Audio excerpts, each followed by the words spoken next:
صلوا علیہ وآلہ صلوا علیہ وآلہ۔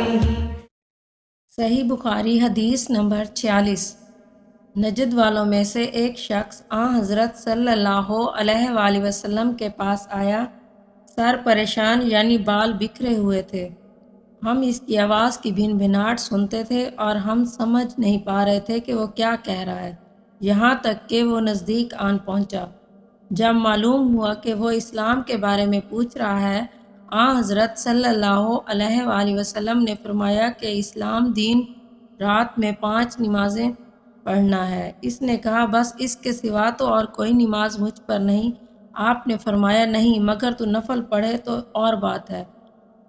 حضرت صلی اللہ علیہ وآلہ وسلم نے فرمایا اور رمضان کے روزے رکھنا۔ اس نے کہا اور تو کوئی روزہ مجھ پر نہیں ہے۔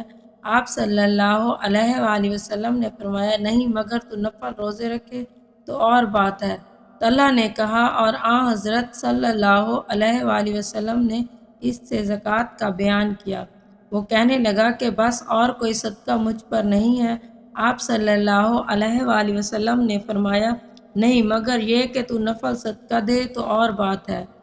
راوی نے کہا کہ پھر وہ شخص پیٹھ موڑ کر چلا، یوں کہتا جاتا تھا قسم خدا کی میں نہ اس سے بڑھاؤں گا نہ گھٹاؤں گا۔ حضرت صلی اللہ علیہ وآلہ وسلم نے فرمایا اگر یہ سچا ہے تو اپنی مراد کو پہنچے گا۔ صحیح بخاری حدیث نمبر 47۔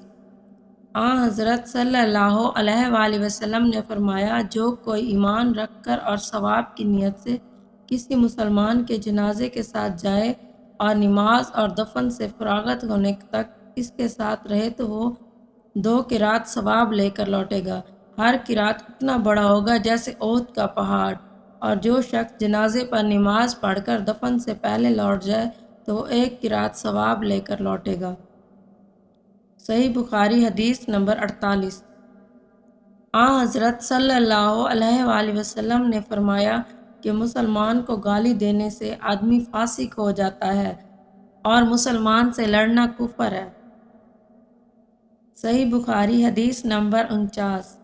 حضرت صلی اللہ علیہ وآلہ وسلم اپنے حجرے سے نکلے، لوگوں کو شب قدر بتانا چاہتے تھے۔ وہ کون سی رات ہے؟ اتنے میں 2 مسلمان آپس میں لڑ پڑے۔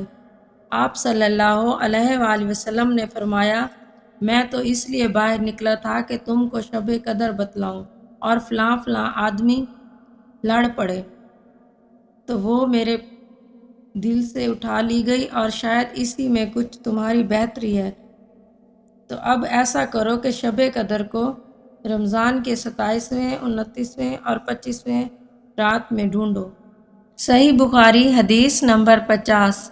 ایک دن حضرت صلی اللہ علیہ وآلہ وسلم لوگوں میں تشریف فرما تھے کہ آپ کے پاس ایک شخص آیا اور پوچھنے لگا کہ ایمان کسے کہتے ہیں؟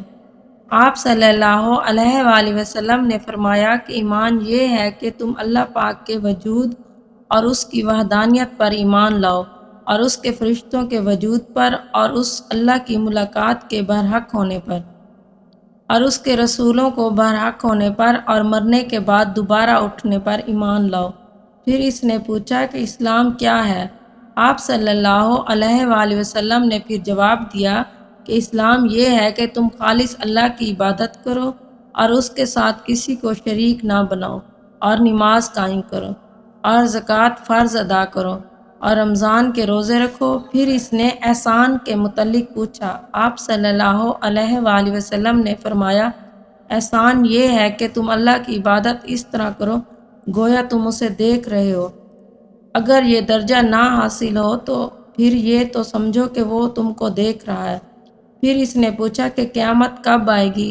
آپ صلی اللہ علیہ وآلہ وسلم نے فرمایا کہ اس کے بارے میں جواب دینے والا پوچھنے والے سے کچھ زیادہ نہیں جانتا، البتہ میں تمہیں اس کی نشانیاں بتلا سکتا ہوں۔ وہ یہ ہیں کہ جب لونڈی اپنے آقا کو جنے گی، اور جب سیاہ اونٹوں کے چرانے والے دیہاتی لوگ ترقی کرتے کرتے مکانات کی تعمیر میں ایک دوسرے سے بازی لے جانے کی کوشش کریں گے۔ یاد رکھو قیامت کا علم ان 5 چیزوں میں ہے: جن کو اللہ کے سوا کوئی نہیں جانتا۔ پھر آپ صلی اللہ علیہ وآلہ وسلم نے یہ آیت پڑھی کہ اللہ ہی کو قیامت کا علم ہے کہ وہ کب ہوگی، آخر آیت تک۔ پھر وہ پوچھنے والا پیٹ پھیر کر جانے لگا۔ آپ نے فرمایا کہ اسے واپس بلا کر لاؤ۔ لوگ دوڑ پڑے مگر وہ کہیں نظر نہیں آیا۔ آپ صلی اللہ علیہ وآلہ وسلم نے فرمایا کہ وہ جبریل علیہ السلام تھے جو لوگوں کو ان کا دین سکھانے آئے تھے۔ امام ابو عبداللہ بخاری فرماتے ہیں کہ حضرت صلی اللہ علیہ وآلہ وسلم نے ان تمام باتوں کو ایمان ہی قرار دیا ہے۔